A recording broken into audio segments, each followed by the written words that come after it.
بسم الله الرحمن الرحيم. اهلا بيكم في كليفر مامي. الحقيقه ان انا يعني لما صورت الفيديو الجزء الاول من حبيبه امها، مرضتش اصور اي حاجه تاني. لاني حبيت انزل الفيديو الاول علشان اعرف ايه اسئلتكم، ايه محور الاسئله الاول قبل ما اكمل باقي السلسله ويكون يعني حاطه في اهتماماتي واعتباري الاسئله اللي انتوا هتسالوني عنها. فانا الحقيقه لقيت فعلا يعني ما شاء الله الحمد لله لا قوه الا بالله بجد، يعني كم اسئله ومتابعه منكم ما شاء الله، ربنا يخليكم. يعني حسيت بجد ان الموضوع مهم واني اثرت موضوع مهم فعلا. ف عشان اخش في الموضوع على طول، في يعني كذا سؤال كان محوره العصبيه. طيب، ما احنا بنقول ان احنا عصبيين، طب احنا ذنب ولادنا ايه؟ وفي نفس الوقت مش هقدر اقول ان انا ما مرتش بالموضوع ده، هبقى بكدب عليكم. لا، مريت بجد، ويعني مع ابني في اوقات معينه، مع بنتي في اوقات معينه، مش مع بنتي بس، يعني الموضوع مش بيرتبط بالبنات بس.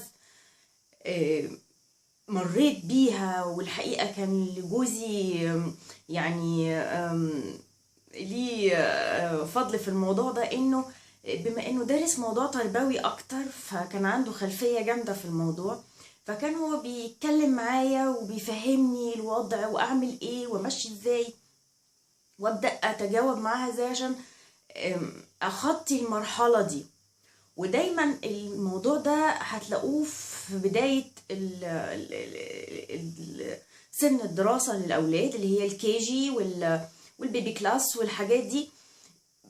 احنا طفلنا بينتقل من مرحلة لمرحلة، من مرحلة ان هو مش بيعمل اي حاجة في الدنيا غير انه بيلعب، بياكل، بيشرب، بيقعد معاكي، بيتفرج على التلفزيون.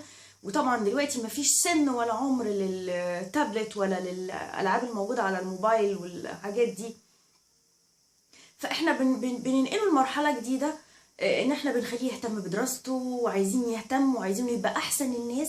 فبنحاول يعني نخلي محور حياة الطفل سواء كان ولد أو بنت هو الموضوع ده، إنه يهتم جدا بالدراسة. هيهتم بالدراسة وكل حاجة، بس أنا عشان مريت بالموضوع ده وفعلا يعني كنت باجي كتير قوي على يمكن البنت أكتر عندي من الولد. بس لقيت إنه يعني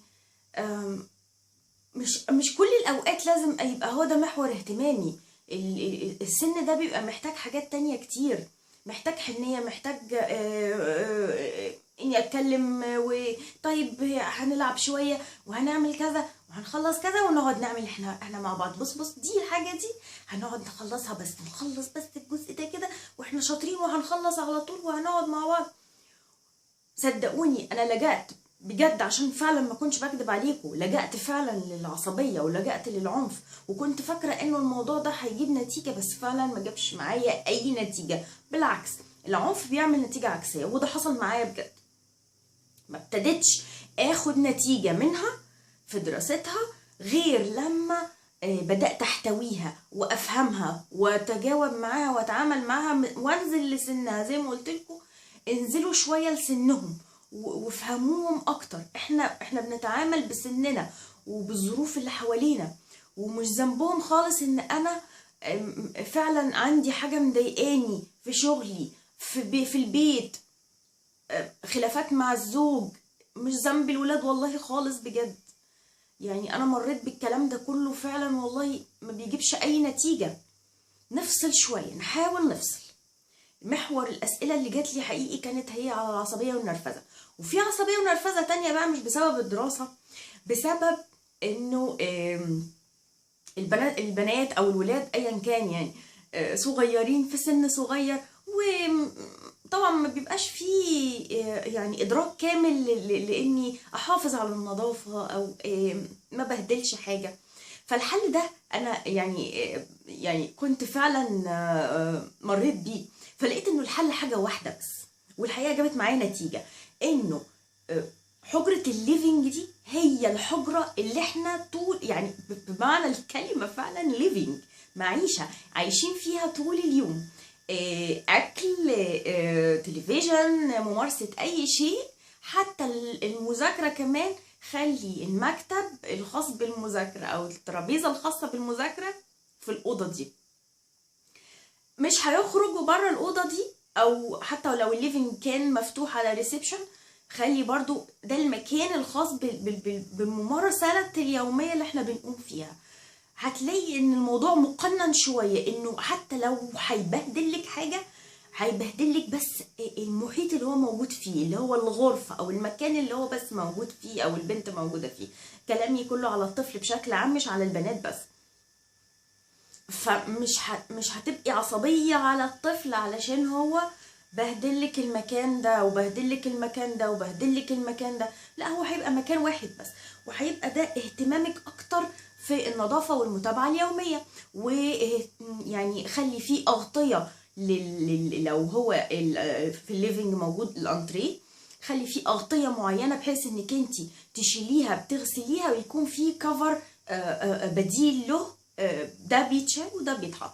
فبالشكل ده انت هتحافظي على كل حاجه موجوده. حتى السجاده كمان ممكن تفرشي عليها حاجه شكلها جميل، تغطي السجاده، او سجاده تكوني انت يعني السجاده مش قيمه لدرجه ان هي تتفرش في الليفينج، لحد ما بتعدي مرحله وسن الطفوله دي اللي هي بيكون لسه الطفل مش قادر يفهم معنى كلامك انه يهتم بالنظافة. انت بتحطي رجله على اول سلم الاهتمام والنظافة واتابع، بس في سن كده ما بيفهمش الكلام ده لسه شوية شوية.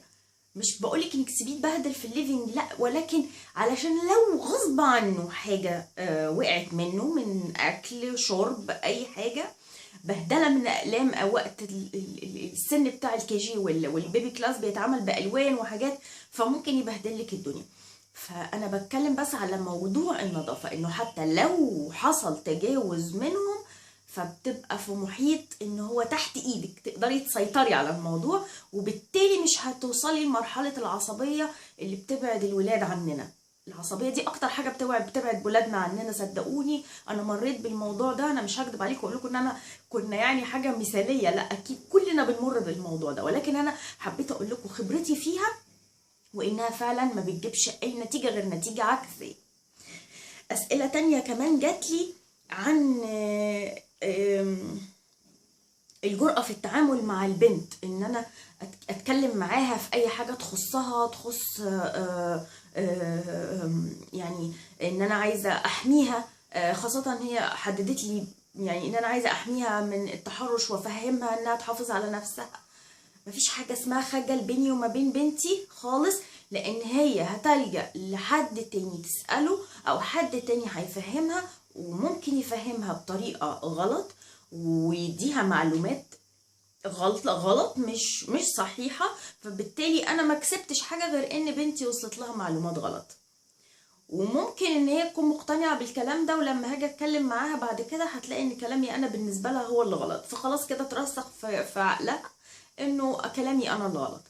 فلازم يبقى دايما الحوار موجود، مفيش خجل من اي نوع، لانه ان اجلا ام عاجلا انت لازم هتتكلمي، مفيش مفر، لازم هتتكلمي معاها في كل حاجه بتخصها، وخاصه البنت. ناس قالت لي طب انت عايزين نتكلم عن الصبيان كمان مش البنات بس؟ الولاد كلهم معامله واحده يا جماعه، ولكن البنات احنا بنختصها ليه؟ لان في حاجات خاصه شويه بالبنات احنا بنتكلم معاها كتير فيها، والبنات بتبقى عندها يعني حته شويه كده يعني حساسه شويه، فبنلاقيها يعني ليها طريقه تانية شويه في المعامله. مش معنى كلامي انه التعامل مع الصبيان بيكون عنف وشده، بالعكس، الحنيه في كل الاوقات. وعايزه اقول لكم لما بتكونوا حنينين كمان على الصبيان، والله يا جماعه بتاخدوا حنان رهيب. ويعني انا عايزه اقول لكم انا كنت بشوف بجد والله يعني صبيان احن بكتير على امهاتها من البنات، يعني سبحان الله. لدرجه انهم كانوا بيساعدوا مامتهم في شغل البيت وفي كل حاجه كمان، في كل طلبات، في حاجات جوه البيت. ويجيبوها ويرجعوا ويبوسوا ايد مامتهم ويبوسوها من خدها يمين وشمال. يعني بجد والله الحنية يا جماعة هي اللي هتحنن قلب ولادكم عليكم، وهتخليهم ناس سوية أولا وولاد طيبين، وأكيد لأنهم ولاد ناس طيبين. العند دي تالت حاجة لفتت نظري في الأسئلة. والعند بيتولد عند الطفل نتيجة الظروف المحيطة حواليه.